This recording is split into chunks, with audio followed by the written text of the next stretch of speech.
I spent 30 years in the tech world where everyone tries to be nice and safe, but when the power goes out in a storm, they don't call a nice man. They call the man who can climb a 60-foot pole in 60-mile-an-hour winds. They call a man who is dangerous enough to handle the voltage, but disciplined enough to stay alive. They call a monster by design. There's a conversation happening right now about what it means to be a man. You've seen it. It's on every podcast, every comment section, every algorithm-fed argument on the internet. And the conversation is stuck. It's stuck between two groups of people who've never held a tool in their lives, arguing about masculinity from behind a keyboard. On one side, you've got the crowd that says masculinity is the problem, that men need to be softer, more emotional, less aggressive, less physical, that the dangerous man is the toxic man, and the goal is to sand down every rough edge until what's left is smooth, harmless, and approved by committee. On the other side, you've got the grifters selling alpha male courses from rented Lamborghinis, telling you to dominate everyone in the room and crush your enemies. Both sides are wrong, and both sides are talking about men like they're a concept instead of a person standing in front of a real problem with real tools. You know what neither side ever talks about? The lineman, the iron worker, the underwater welder, the tower climber, the men who go to work every single day in conditions that could kill them and who come home because they're good enough at what they do to survive it. Nobody on a podcast is talking about those men when they argue about masculinity, but those men are the living, breathing answer to the entire debate. Let me explain what I mean.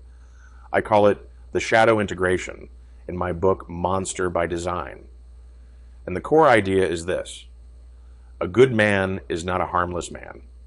A good man is a dangerous man who has chosen discipline. Think about that word, harmless. In the office world, harmless is a compliment. It means you're safe. You're not going to make anyone uncomfortable.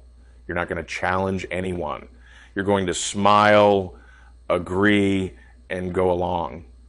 And in the office world, that gets you a pat on the head and maybe a promotion.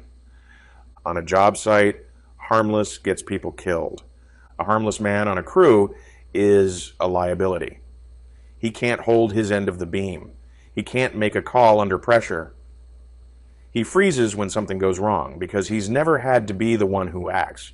He spent his whole life being told to defer, to wait for instructions, to not make waves. And now he's standing 60 feet in the air with a live wire in front of him, and he doesn't have the internal wiring, the nerve, the controlled aggression, the willingness to move when the stakes are real, to handle it. I've talked to foremen about this, the guys who've been running crews for decades, and they all say the same thing. The hardest part of their job isn't the work, it's the new guys who show up with no edge, no fire, no willingness to get uncomfortable. They've been raised in a culture that told them aggression is bad, that conflict is wrong, that the correct response to every problem is to pause and process their feelings about it. And that's fine in a therapist's office.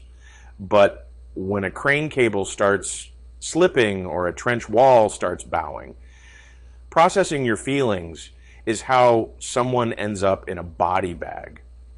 The job site needs men who can feel the fear and act anyway, not recklessly, not stupidly, but decisively, with the kind of controlled aggression that gets the problem handled before it gets worse. The trades don't want harmless men. The trades want dangerous men who have their danger under control. That's the whole game. That's the monster by design. Let me give you the picture. a lineman during an ice storm. Think about what that man is doing. He's climbing a pole that's coated in ice. He's wearing 40 pounds of gear. The wind is trying to rip him off the structure. And at the top, there's enough voltage to kill him 3 times over before his body hits the ground. Every single thing about that scenario is lethal. The height, the weather, the electricity, the physical strain.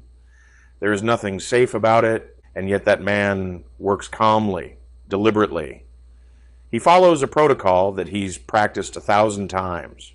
He tests the line, he grounds the circuit, he makes the repair. He doesn't rush because rushing kills.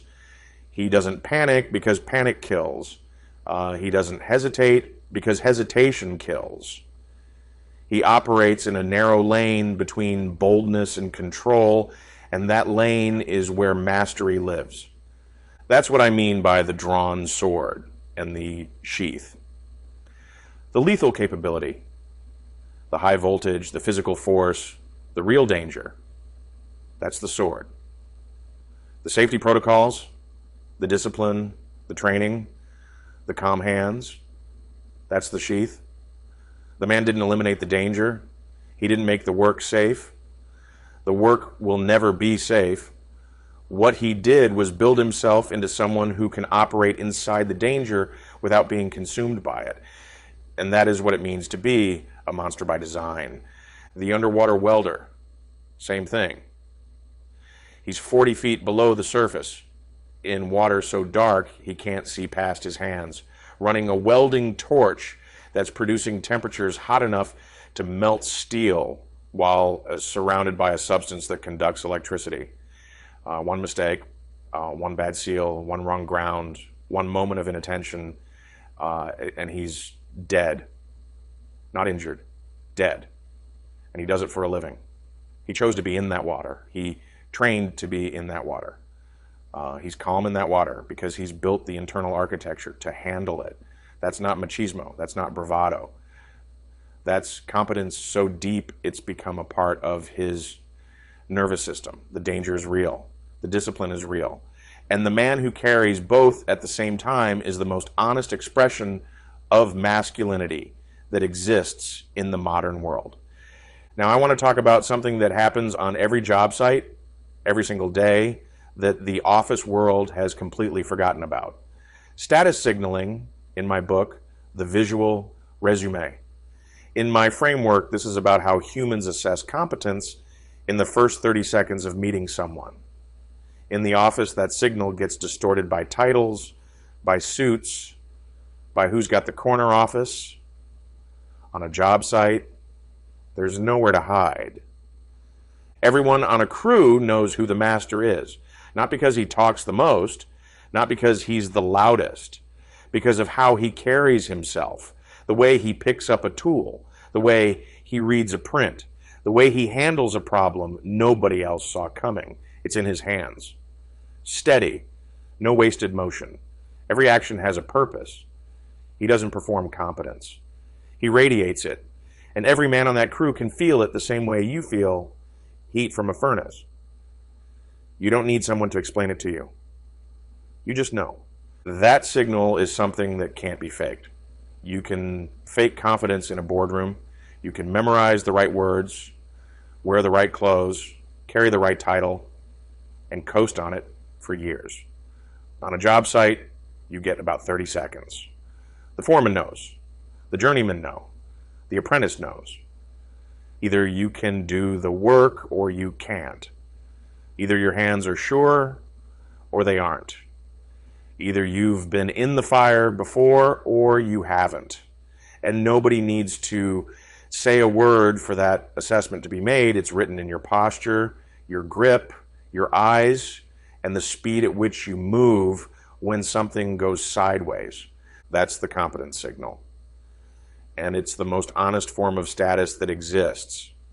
You can't buy it. You can't inherit it. You can't get it from a degree. You earn it by standing in front of real problems with real consequences and solving them enough times that the solving becomes part of who you are. I've seen it in action 100 times. I was on a site visit once, a data center build, my world meets your world, and the general contractor's lead electrician walked in to assess a panel issue that had stalled the project for 2 days. 2 days. The GC was furious. The engineers were running calculations. Emails were flying. And this guy, maybe 50 years old, lunch pail in one hand, walks up to the panel, stands there for about 45 seconds, doesn't say a word, and then points at a junction box on the far wall and says, "Your neutral's floating. It's over there." 20 minutes later, the problem was fixed. 2 days of panic. 45 seconds of diagnosis from a man who'd seen it before, who'd been in front of that exact problem enough times that the answer was in his body, not his spreadsheet. Nobody in that room questioned him. Nobody asked for his credentials. They could see the competence. It was radiating off him like heat. That man made maybe $85,000 a year. The engineers who'd been staring at the problem for 2 days made twice that.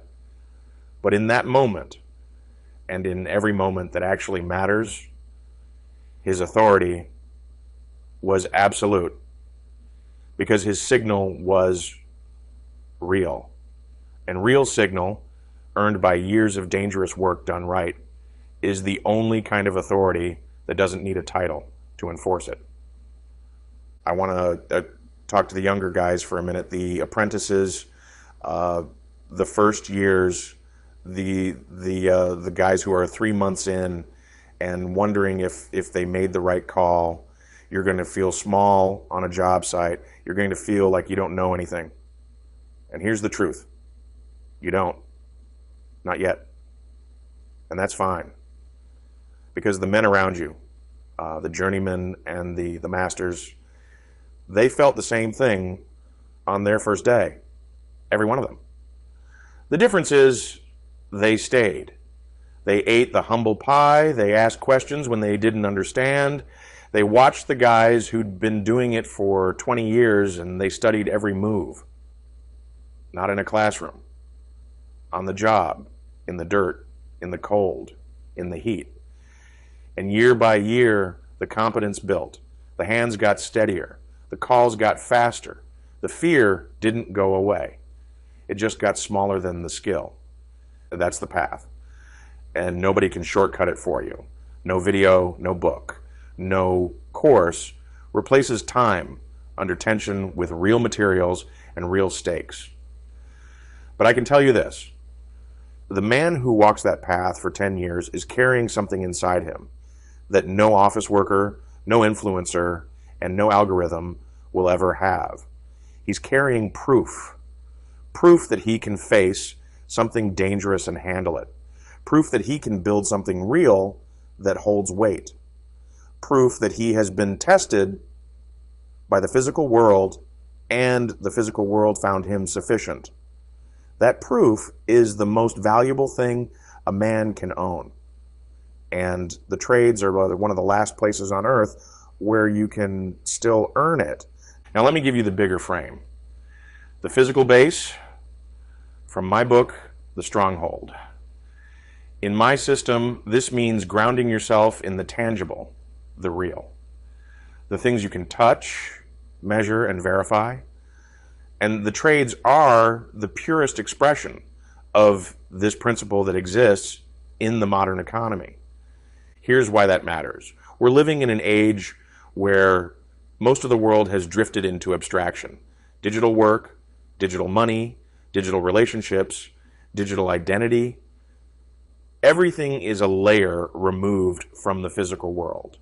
And in that abstraction, it's easy to lie.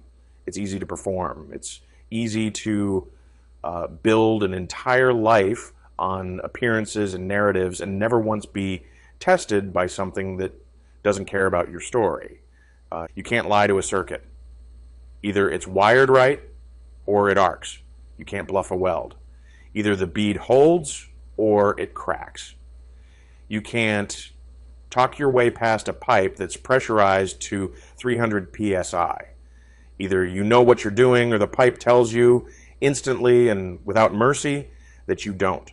The trades are the last professional domain where truth still lives in the physical feedback loop, where the work either passes inspection or it doesn't, where your competence is measured not by a performance review from a manager who's never done the job, but by the thing you built standing up or falling down. I'll tell you what that feedback loop does to a man over time. It makes him honest, not polite honest, not I try to be transparent honest, bone deep honest. Because when you spend 10 or 20 years in a profession where the material itself tells you whether you're right or wrong, where copper and steel and water and electricity don't care about your feelings, your excuses, or your story, you develop a relationship with truth that most people never get. You stop tolerating nonsense. You stop dressing up bad work with good words. You know the difference between something that's done and something that's good enough, and the difference bothers you. That's not being difficult. That's being calibrated by the physical world. And a man who's been calibrated by the physical world is the most trustworthy man in any room. That feedback loop is the thing that keeps a man honest. It's the thing that keeps him grounded when the rest of the world is floating in digital nonsense. And it's the thing that the office world has lost entirely, which is why so many office workers are anxious, unmoored, and quietly desperate. They have no way to verify their own competence because their work produces nothing you can touch. The trades produce things you can touch: walls that stand, lights that turn on, water that flows, heat that works, structures that hold the weight of 100,000 cars a day. Every one of those things is evidence. And the man who produced that evidence carries it in his body, in his hands, in the quiet certainty that comes from knowing he can build something real in a world that's increasingly fake. So here's my charge to you. Stop apologizing for being rough around the edges. The edges are what make the tool work. A smooth tool doesn't cut. A polished blade that's never been sharpened is decoration, not equipment. You're not decoration, you're the edge. You're the man they call when the system breaks, when the storm hits, when the pipe bursts, when the lights go out. You're the man who shows up with real tools to solve real problems while everyone else is refreshing their feed, hoping someone will fix it for them. The trades are the last place a man can be dangerous and get paid for it. The last place where controlled power isn't just tolerated, it's required. The last place where the monster by design isn't a concept from a book. It's the job description. Own that. Don't shrink from it. Don't apologize for it. Don't let someone who's never held a wrench tell you what masculinity should look like. You know what it looks like? It looks like the guy on the pole in the ice storm, the guy under the water with the torch, the guy on the beam 60 stories up with the wind trying to take him. It looks like danger met with discipline, producing something that lasts. That's the monster. That's the design. Carry both. If you like this content, please like and subscribe. It keeps the motor running. And if you'd like to learn more, check out my books on Amazon or click the links below.